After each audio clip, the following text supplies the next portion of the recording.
台语文千万字，大家要跟大家做伙来拜一日。头一句俗谚语讲到青公狗食无屎，这个意思是可劝人做代志唔通赶。另外，霹雳布地区嘛有一个经典角色叫做霹雳公岛。今仔日要甲大家小解，这一日就是公过王公第五条。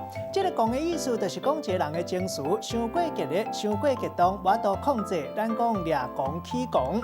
另外，气势真大、真猛的意思，像讲风伤过头，咱讲公风大作。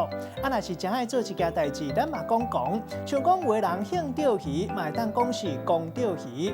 另外，这个公嘛有慌乱的意思，像讲伊做代志足公的，带大家做伙来小解这两个词。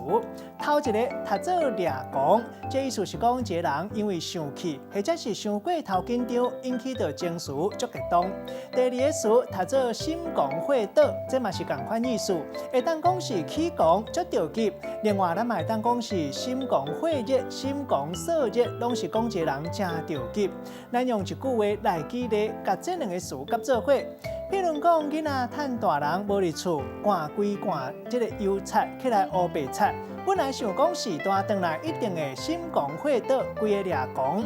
无想到讲爸母颠倒学了囡仔有创意，后日会当培养做艺术家，这个结局互人料想袂到。今仔日小解这一日读做公，提供予观众朋友来参考。